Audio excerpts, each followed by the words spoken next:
Porque apesar de tudo, já vai o Vasco mais um ano com saldo negativo. Tá com -1 o saldo negativo do Vasco da Gama. Mais um ano onde a defesa do Vasco toma gol atrás de gol. Hoje não foi, mas tem sido assim.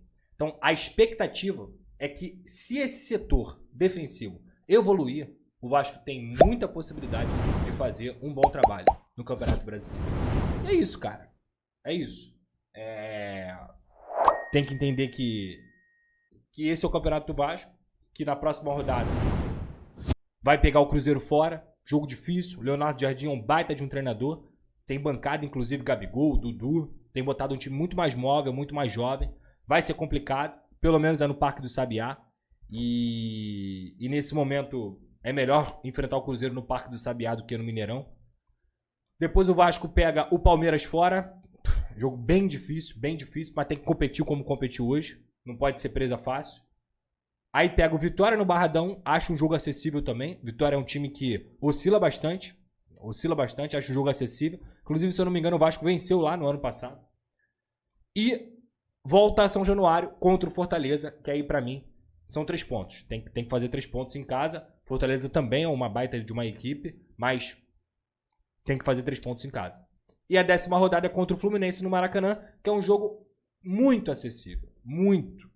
O Vasco e o Fluminense, pra mim, têm elencos muito parecidos. Muito parecidos. Se você for olhar peça a peça, são elencos bem parecidos. O que vai definir o lugar de um e o lugar de outro é o encaixe da equipe. Então, o Vasco tem condições também de pontuar contra o Fluminense. Depois dessas 10 rodadas aqui, a gente vai entender onde o Vasco vai estar no campeonato. E eu espero que continue nesse bolo aí.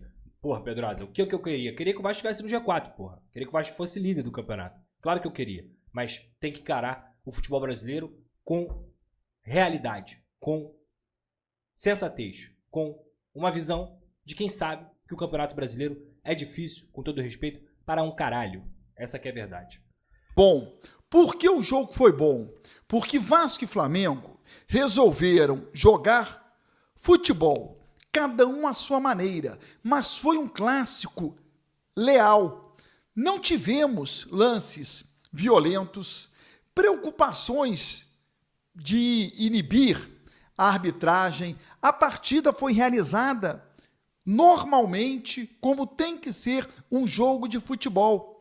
Sem violência, o jogo terminou, a gente não teve aquela correria atrás da arbitragem, que é uma cena feia, uma cena ruim, né?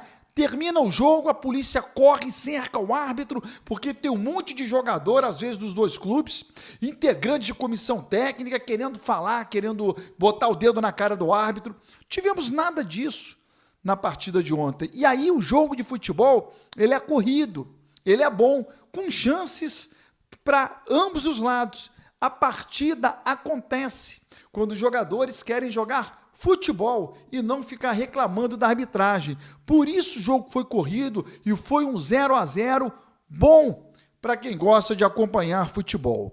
Bom para quem, no final das contas, em termos de classificação? Claro, para o Vasco, porque o Flamengo tem um time tecnicamente superior. E aí eu quero tocar num ponto, porque eu falo há muito tempo, a diferença no futebol brasileiro, do melhor para o pior, ela é muito pequena. O pior, com 3 boas contratações, faz jogo duro e ganha do melhor. Você tem a certeza disso. No futebol brasileiro, o bom e o ruim está no limite. Esse time do Vasco provou contra o Flamengo que se tivesse mais 3 jogadores de uma categoria melhor, poderia sair o Vasco vencedor do Maracanã, poderia ter saído ontem. O Vasco teve chances de ganhar o jogo. E se o Vasco tivesse jogadores com melhor qualidade, nós vamos enfrentar o Flamengo outras vezes com mais chances de ganhar.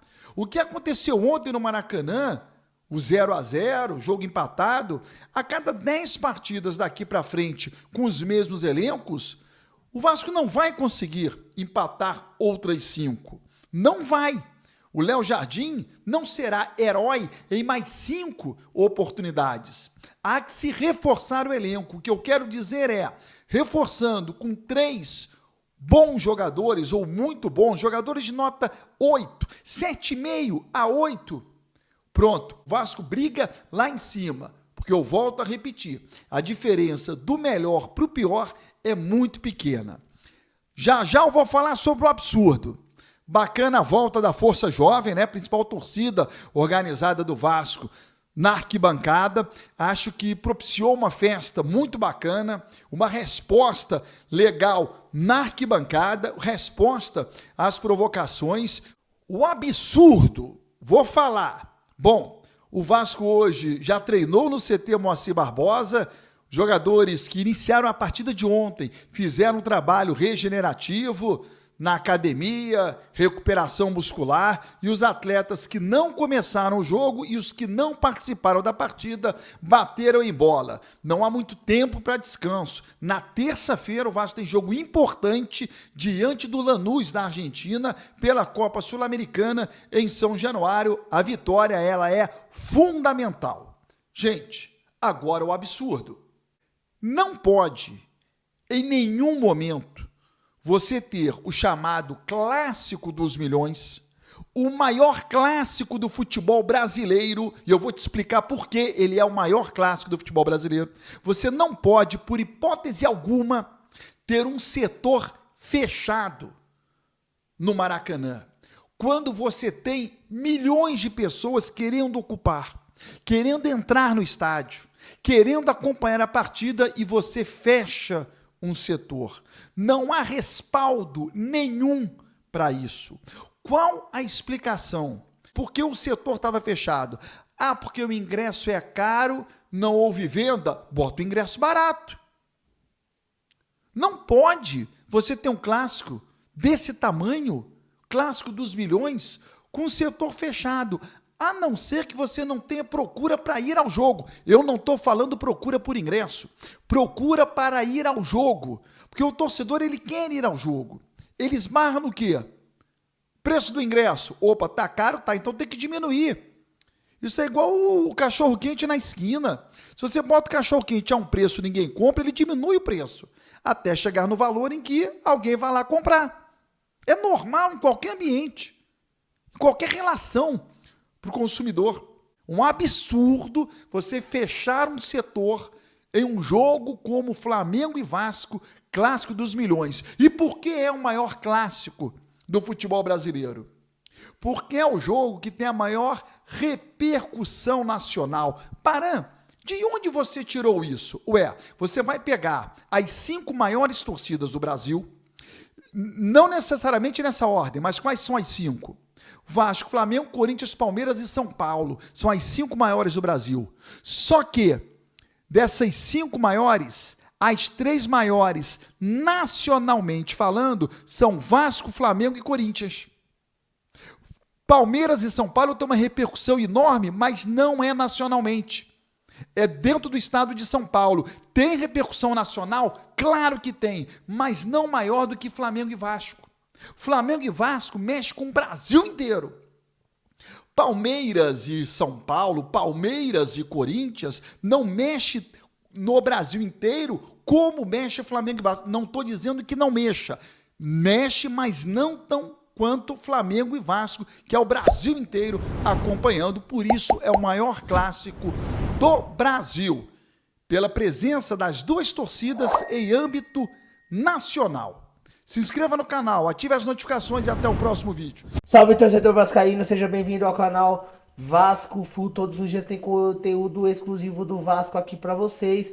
Então, por favor, aí, se você acompanha o Vasco, deixa o seu like, se inscreva no canal, ative o sininho das notificações, assim você não perde nenhuma notícia do Vasco da Gama aqui na plataforma do YouTube. O Vasco da Gama que empatou né, com o Flamengo, né, no Maracanã, partida aí que foi destaque o Léo Jardim, bastante elogiado, foi o homem da partida, né? E agora o Vasco vai seguir em frente aí, que tem competição na Copa Sul-Americana. O Vasco enfrenta o Lanús amanhã em São Januário.